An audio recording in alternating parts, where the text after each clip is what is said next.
ਦੋਸਤੋ ਅੱਜ ਤੁਹਾਡੇ ਨਾਲ 2 ਦਿਨ ਦਾ ਤਜਰਬਾ ਸ਼ੇਅਰ ਕਰਨ ਲੱਗਾ ਵਾਂ। ਝੂਠ ਬੋਲਣ ਵਾਲਾ ਆਪੇ ਹੀ ਅੱਲਾ ਦੀ ਪਕੜ ਦੇ ਵਿੱਚ ਆਊਗਾ। ਇਹ ਜਿਹੜੇ ਦਿਨ ਆਣ ਹੁੰਦੇ ਆ ਨਾ, ਇਦੋਂ 5-4 ਦਿਨ ਪਹਿਲੇ ਭਾਵੇਂ ਕੋਈ ਰਕਸ਼ੇ ਵਾਲਾ, ਵੈਲਡਿੰਗ ਵਾਲਾ, ਕੋਈ ਡੈਂਟਿੰਗ ਵਾਲਾ, ਕੋਈ ਰੇਹੜੀ ਵਾਲਾ, ਕੋਈ ਫਰੂਟ ਵਾਲਾ, ਕੋਈ ਜੁੱਤੀਆਂ ਵਾਲਾ, ਕੋਈ ਸੂਟ ਵਾਲਾ, ਸਭ ਦੇ ਕੰਮ ਚੱਲਦੇ ਆ। ਮਹੀਨੇ ਦੀਆਂ ਕਸਰਾਂ ਨਿਕਲ ਜਾਂਦੀਆਂ ਵਾ।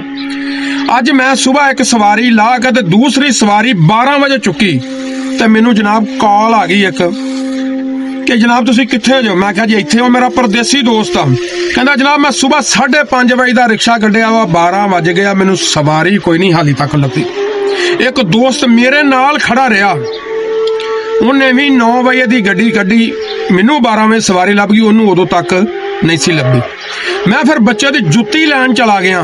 ਕੋਈ 1:30 ਵਜੇ ਦਾ ਟਾਈਮ ਹੋਣਾ ਵਾ। ਦੁਕਾਨਦਾਰ ਰੋਣ ਹਕਲਾ ਹੋਇਆ ਪਿਆ, ਦੋਸਤ ਸੀਗਾ। ਕਹਿੰਦਾ ਖੁਦਾ ਗਵਾਹ ਵਾ ਕਿ ਤੂੰ ਮੇਰਾ ਅੱਜ ਦੇ ਦਿਨ ਦਾ ਪਹਿਲਾ ਗਾਹਕ ਆ। ਮੈਂ ਕਿਹਾ ਯਾਰ ਇਹ ਤੇ ਕੰਮ ਦੇ ਦਿਨ। ਕਹਿੰਦਾ ਨਹੁਸਤ ਛਾ ਗਈ ਆ। ਜਦੋਂ ਦੇ ਆਇਆ ਸਾਡਾ ਦਿਨ ਦਿਹਾੜ ਵੀ ਜਿਹੜਾ ਵਾ ਉਹ ਵੀ ਜਾਂਦਾ ਰਿਹਾ ਵਾ। ਕੱਲ ਖੁਦਾ ਗਵਾਹ ਵਾ ਕਿ ਮੇਰਾ ਦੋਸਤ ਕੰਬਾਂ ਵਾਲਾ, ਉਹਦੇ ਕੋਲ ਮੈਂ ਖੜਾ। ਸਿੰਧੜੀ ਅੰਬ 150 ਰੁਪਏ ਕਿਲੋ, ਗਿੱਟ ਦਾ ਅੰਬ। ਕਹਿੰਦਾ ਅੱਜ ਤੀਸਰਾ ਦਿਨ ਆ, ਮਾਲ ਨਹੀਂ ਵਿਕ ਰਿਹਾ।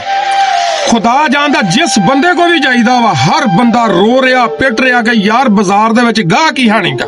ਮੇਰੀ ਸਾਰੇ ਦੋਸਤਾਂ ਅੱਗੇ ਇਲਤਜਾ ਵਾ ਕਿ ਰੱਬ ਦੇ ਅੱਗੇ ਰੋ ਕੇ ਦੁਆ ਕਰੋ ਕਿ ਯਾ ਅੱਲਾ ਸਾਨੂੰ ਸਾਡੀਆਂ ਕੀਤੀਆਂ ਗਲਤੀਆਂ ਦੀ ਮਾਫੀ ਦੇ ਦੇ, ਜਾਂ ਮੇਰੇ ਮਾਲਕ ਇਸ ਨਹੁਸਤ ਤੋਂ ਜਾਨ ਛਡਾ ਦੇ। ਖੁਦਾ ਜਾਣਦਾ ਤੁਸੀਂ ਵੀ ਬਾਜ਼ਾਰਾਂ ਦੇ ਵਿੱਚ ਫਿਰ ਤੁਰ ਕੇ ਵੇਖ ਲਓ ਕਿ ਲੋਕ ਕੀ ਕਹਿ ਰਹੇ ਹੋ। ਕਹਿੰਦੇ ਜਦੋਂ ਤੋਂ ਇਹ ਆਏ ਆ ਸਾਡਾ ਬੇੜਾ ਹੀ ਗਰਕ ਹੋ ਗਿਆ ਵਾ। ਬਾਕੀ ਯਾ ਅੱਲਾ ਮੈਨੂੰ ਕਿਸੇ ਦਾ ਤਾਂ ਨਹੀਂ ਪਤਾ, ਅਗਰ ਸਾਡੇ ਕੋਲ ਕੋਈ ਗਲਤੀ ਗੁਨਾਹ ਹੋਇਆ ਵਾ ਤਾਂ ਸੋਹਣਿਆ ਰੱਬਾ ਸਾਨੂੰ ਮਾਫ ਕਰ ਦੇ।